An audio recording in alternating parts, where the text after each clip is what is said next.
Welcome to Curiosity Out Loud. Today, we're going to talk about the atoms and molecules which make up Kaizen. And there may be an elephant in the room today. We'll figure that out in a few minutes. So I have a question. Is small better than large? Small is perhaps not better. Short is not necessarily faster. And simple is not necessarily clearer. Because the key element for those three things which move us into Kaizen is they need to lead us to action.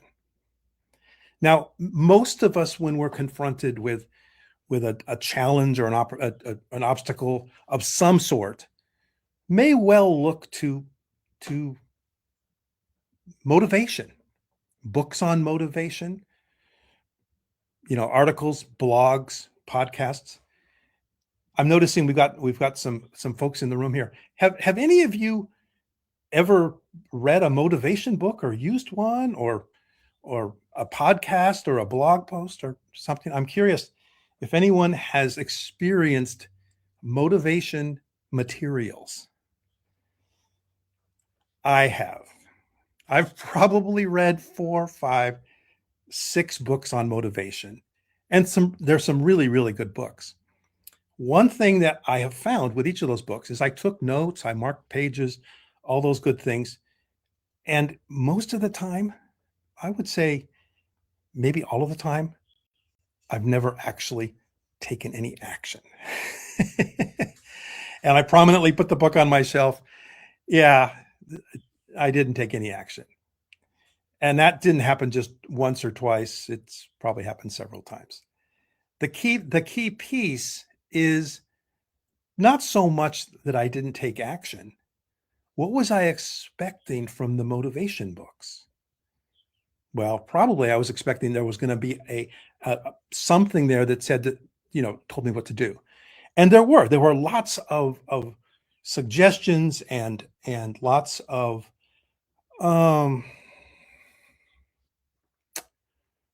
frameworks, step-by-step things. I didn't do any of them. And when I finally, just a couple of years ago, discovered the concepts of Kaizen, I made a couple of realizations. One is that, gosh, if I were to take something down to the smallest particle that I can imagine, and maybe even a little bit smaller, I could probably do that. And I could maybe do it in just a matter of seconds. And that's what I did. And I realized, oh, that actually is possible. So that small action, I think I mentioned the elephant in the room. I'm thinking of an elephant. Now, we use that phrase, elephant in the room, to mean different things. But what's interesting for me is an elephant. Now, I understand this might be different, but generally speaking, when an elephant is just moving around, they take rather small steps. It's a big, heavy animal, and they take small steps. And from what I understand, I think they're on their feet most of the time. I have actually never seen an elephant sleep. And I do know that when elephants take off, they can also move very quickly. But they take very small steps for good reason, because they're big and heavy. And I think that because humans are not that heavy, we take larger steps. And that's great, except that isn't necessarily, when we apply that to other things, it isn't necessarily the best thing to do. The small steps are often maybe the best way to go. In other words, at the atomic and molecular level, we're talking here. Now, I have an example for myself in my music career. And again, I mentioned I only found out about Kaizen a couple of years ago. So this was, a few decades ago. This happened multiple times, but there was one situation where a good friend and I were hired to play a very difficult piece of contemporary music. It had just been written. The ink on the page was still dry, still wet. This was before composers could have the music printed out on their laptops. And it was probably 7 pages of black notes. Now, for a musician, that means there's just a lot of notes on the page. And I was playing the marimba, and my friend was playing the vibraphone. And there were just a lot of notes. It was solid. There were very little rests. And for a percussionist, when you don't have rests, that's really unusual. So I started to learn this music, and there were no patterns that were discernible. That's another thing that musicians look for, is the patterns that might repeat or slightly repeat. This music didn't have any. And I worked on it normally for a while. In other words, very slowly. And I came back to it like 2 or 3 different days, and I had to start over each time because I wasn't recognizing things. So what I've wound up doing actually is, on day 3, after not really making progress on day 1 and 2, is I just randomly opened to a page, and it was like maybe page 3 out of the 7, and I made a little mark on the middle of the page, and I started practicing there, and I learned, let's say, 1 measure of the music, and quite honestly, that was all I could do because it was very difficult, but I learned that measure, and I took a little break, and I came back and I played that measure again, and I still could play it all right. So what I did is I went 3 notes before that, not 3 measures or 3 pages, just 3 notes. And I did those 3 notes and then that measure. And that worked okay. I did that several times. Then I added 3 notes on the other end. You see where I'm going? I essentially worked that way through the piece. Now, it wasn't fast. However, what happened is, as I worked that way, it began to move faster and faster. And I only worked that way for maybe, I think I set my timer for 12 minutes. 10 to 12 minutes is all I did because my brain was a little tired. I took a break. And in a relatively short time, I was able to learn that.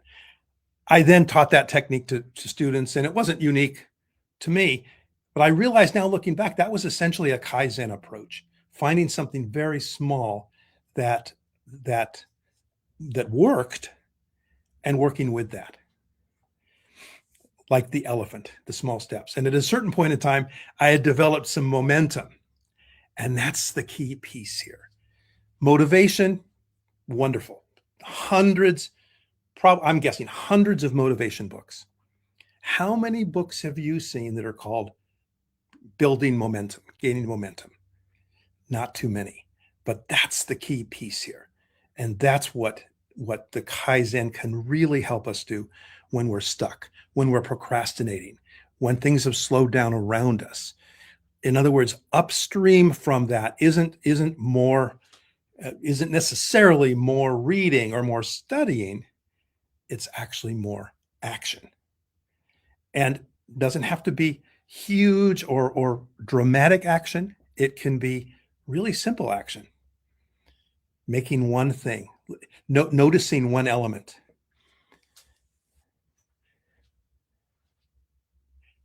I'm curious if motivation,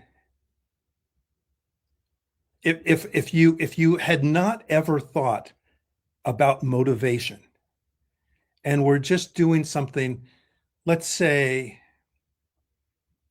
your car needed the oil changed. Have you needed motivation to have the oil changed, or perhaps change it yourself? But chances are you said, "Oh, I've got to take care of the car," and it's you just do it. Elaine says, "I have taken a fitness training program called Momentum." Oh, excellent! Whoa, that's excellent, Elaine. I love that. And I'm just curious. And you've done each year, the beginning of the year for the last 3 years.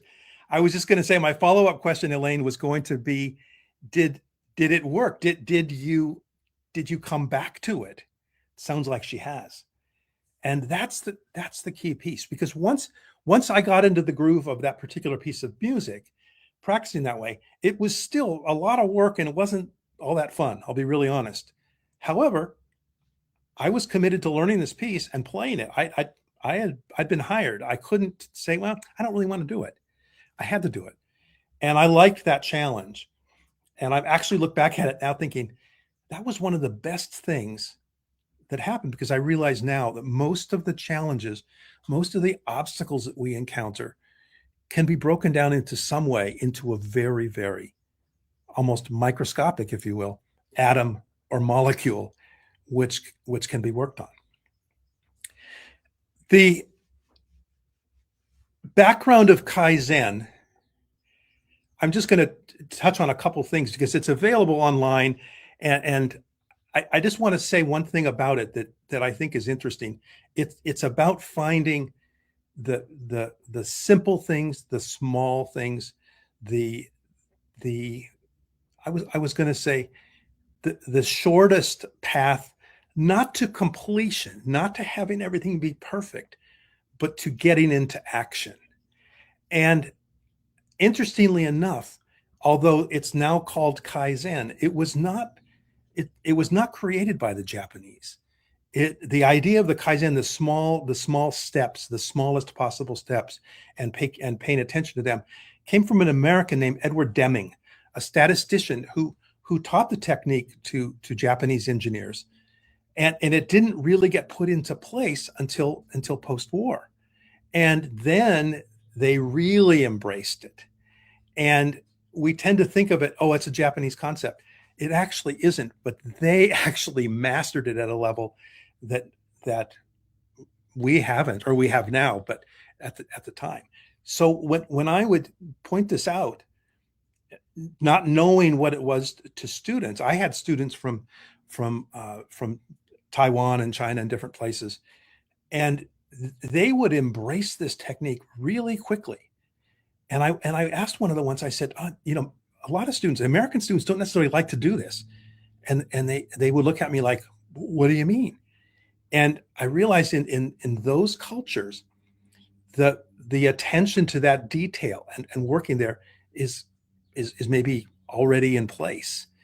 And I didn't have the thought at the time to go deeper into that because it really wasn't relevant then. Now it would be.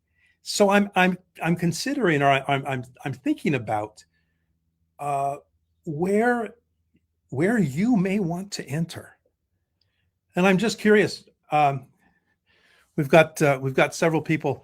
Anybody have an issue, not an issue you feel comfortable mentioning in the chat that we could look at at a Kaizen approach to, and see if that could help. Let's see what comes up here.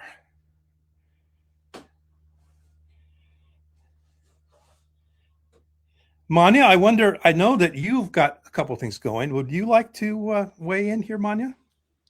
Yeah, sure. I was just gonna say, in the meantime, people comment and share their, you know, thing that they wanna apply Kaizen to. Maybe I could talk about my dissertation. I'm Oh, working on my dissertation, yeah. and only if you don't mind me jumping in here. That's okay, all right? Please do. Dissertation. Yeah, I can imagine there's some people listening who've either experienced that or know what that's about. Yeah. So I've got like less than a month left to hand in my dissertation. And yeah, I'm trying to look for ways to focus because I lose motivation, and I think momentum here could help me. How do you think Kaizen could help me get started? I've not even started it. Not even started. Okay. Well, I would say the first thing, and you're working on a computer. Are you working by hand or on a computer or On both? a computer, in the document, Google Docs, Word doc, whatever you Word call doc. it. Okay. Yeah. So the first thing I would say is, and again, this may be embarrassingly small, but keep in mind this is actually part of it. Even if you've done this, I'm going to suggest open a document and title it. You're saying in Google, you're working in Google Mm, Docs. yeah. Okay, so open a document, title it dissertation, whatever that may be, and that's all you're going to do. Just do that. Okay. That sounds doable. Just do that. Now, you maybe already have done that, and it's like, oh, I already did that. Well, maybe do it again, Mm-hmm. and get up and do something else. Don't sit there and stare at it like right. Get up and make some tea or something. But you're going to come back in a few minutes, but you're not going to sit there for a long period of time. and and as you maybe do something like make some tea, or coffee, whatever it may be, or just to get some water, come back and let's say the first thing. Well, let me ask this question: what part of the dissertation are you not looking forward to the most? Sitting and reading through the research papers and then finding the gap so I could Ah, just pitch in. Yeah, it's okay, so it's quite tiring, after work and meal okay, preps and everything. Yeah, I have got it. Okay, to, yeah, do the literature review and everything. so you're going to go back to that document. Now, this Okay. isn't the document that's going to be the final one. This is a working document, so you don't have to. It doesn't have to be perfect. Does that work, or does this need to be a finished thing that No, you're? no. The first one is gonna be just a draft, so this sounds, yeah. So on that document that you already titled, it's already there on your screen. You're going to write the title, or the name of the article or the book that you're first of all going to look into as far as the reading and the research. Just the All title, right. like the story of Mania's dissertation, right? Okay. You're just going to type that. Now, maybe if there's an author, or if there's other books by the same title, you want to specify that particular book. That's all. Okay. Now you're going to Okay. go do something else.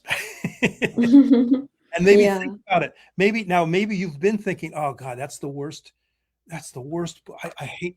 So maybe there's another book that's more inviting to you, and go, oh, what about if I started with something? So now you go back now, and underneath the first one, you write the title of the second book that's maybe more interesting for you, or the article, whatever that is. Do you see where I'm going here?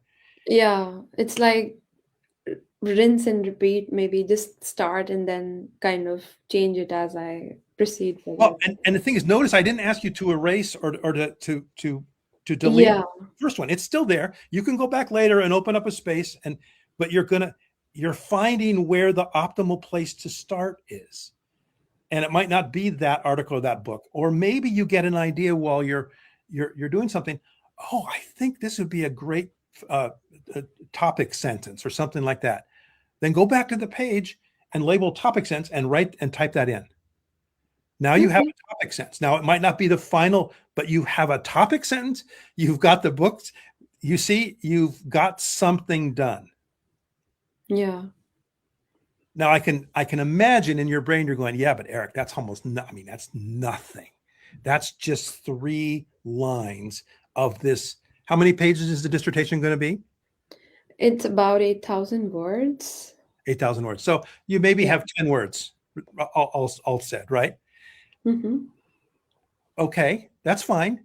And when you um, got up after you put the first the heading on the page, and you got up to get a cup of tea, how many steps did you take to where you could get your tea? So my room is closest to the kitchen. It would be about 15 steps, 10, 15 So at so max. you wrote the topic, or the header. You took 15 steps, and then you had to walk those same 15 steps back, correct? Yeah. So that's 15, that's 30 steps plus the number of words that you wrote. You've already done, let's say, 40 steps. Mm-hmm. And yeah, it doesn't look like much on the page, but look what you've done. Yeah, no, I would disagree. I'm not just thinking that you're just telling me to write a few words, because in my case, and I'm sure I've heard people tell me the same thing, that the most difficult part is to just get started, and once we are in that flow state, it's it's then easy to keep going. But the whole thing about getting to like kickstart the journey, that's very difficult. So I think Kaizen should help me. Yeah, and that's the key. In other words, now let's say that's taken up now an hour to do all those things. I know it doesn't, right? And you're probably thinking, oh, I didn't do anything in the hour. Well, yeah, you did. Think Mm-hmm. about how many hours you haven't sat down to do anything, or you sat down and gotten distracted and rearranged the books over here, or you've Oh sent a yeah, I text do to that all a the friend. time. Yeah. And Yes, and guilty. that's where if we use the word procrastination, that's where our head and our heart and our hand are not connecting. In other words, you right this way for just let's say the minute it took you, you connected your head, your heart, and your hand. Now it was just right.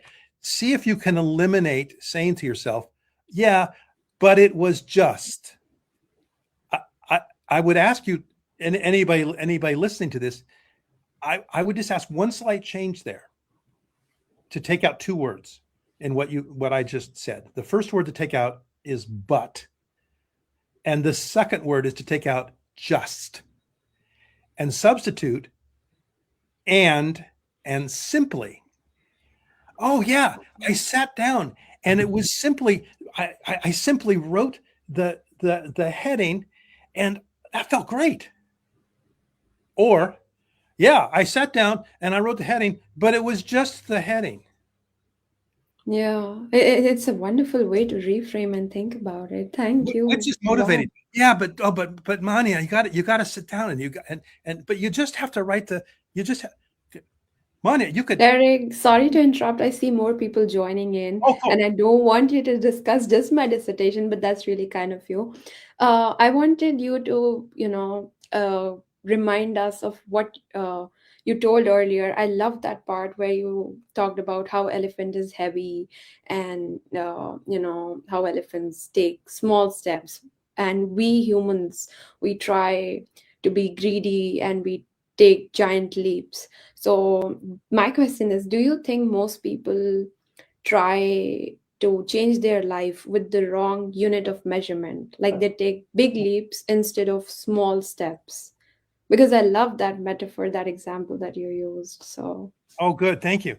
That's a Monty. That's a terrific question. And I think I used this last week, but I'm going to bring it back because it's actually embedded in my consciousness, having raised a child, and that is watching a child, a toddler, learn to walk, and it doesn't happen in days, it doesn't happen in weeks, sometimes it happens in months, and you actually yeah. see it. You see it in it's like in super slow motion. And the thing is, that is such an amazing model for everything we do. And of course, we all forget it as soon as we're walking and then running and then, all those things that happen. And asking somebody to go back and think about when they were a child. Well, first of all, there's not the child doesn't have the consciousness of their learning to walk. Mom and dad and the family do, but the child doesn't. But I think that the key piece there is that each one of those elements was a particular, literally a step, or it was a fall. It was an obstacle. It was something that was unpleasant. Maybe there was crying. Maybe there was a bruise. Maybe there was an injury of some sort.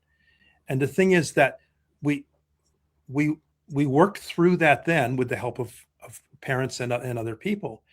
Later in life, we just get to the point where we assume, oh, I can do all those things. And the reality is, I don't think it matters how old we are or how much experience or how many degrees we have, how many letters after our name, or how many zeros in our bank account after the number, hopefully. Yeah. We still need, when we go to that place, that very beginning place, we can really see what's ahead. And we can also then begin to measure very clearly what each step indicates. And the problem, I would say, is I won't say the problem, the challenge, because it's completely fixable. The challenge is we want it already to be an elevated number, and True. it's going to be what it is. Like asking you to just do the heading. And now there might be something even simpler than that. Maybe just to open up your computer, right? Yeah. It doesn't sound like that was the challenge. Does that? And again, I think of the elephant. I think of this elephant very large. Um, I've seen videos of elephants charging, and boy, they're moving pretty fast. most of the time when I've been to see elephants, it's just, and they'll move a little bit, and they're in the hot sun. If they're in their native habitat, they're in the hot sun, all that stuff. But I think of that, it's like, oh, okay, I can go a little slower and be okay. Yeah, it's amazing how you draw observation from nature in such a peculiar way. I've never looked at elephants. I've like most of us would think of strength, their trunk and cheerfulness, they are playful, how full of life they are because we see those baby elephant videos that keep us going, they make us laugh.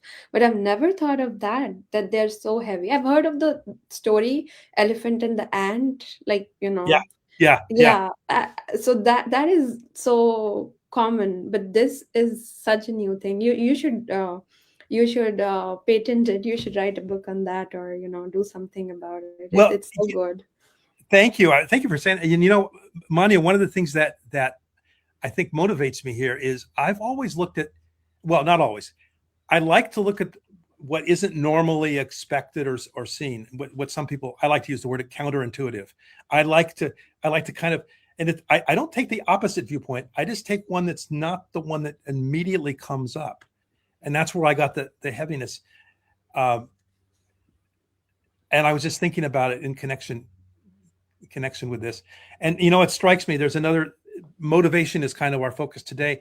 I think maybe next week I want to connect this with another term that's really popular these days, and that is flow, and getting into flow, because that Yeah, is, once we have momentum working, flow flows. We can get yeah. into flow, and I have a feeling that's what's going to happen with you and your dissertation. Hey, I see that there's a couple things from Elaine here. I want to just make sure that I'm noticing here. Just to remind you, we I know are we're almost, approaching the end of the yeah. session. For some reason, Elaine, the your comment is disappearing on me here, and I will look at it and I will respond. I will respond offline, Elaine, um, to your comment, because we are approaching the end here. And I just wanted to say that if this has intrigued you, this Kaizen uh, idea, and last week I mentioned that I also work uh, with the strengths.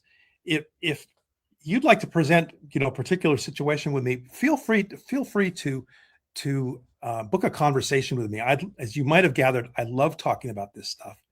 And the simplest way to do that is go to ericforrester.com, and there's a button for Talk with Eric, and you get to my scheduling link, and we can connect and talk. And I would love to do that. And all that said, we're at our 27-minute mark. And for Curiosity Out Loud, I'd like to thank you for being here, all of you who joined us. And it looks like we have 13 folks joining us now. I appreciate you listening. And to my co-host and producer, Manya, let's think about her and wish her well as she works on her dissertation. She can give us a progress report maybe next week. All that said, as always, I'd like to invite you all to crave curiosity, anticipate awe, and weave wonder into every day. See you next time.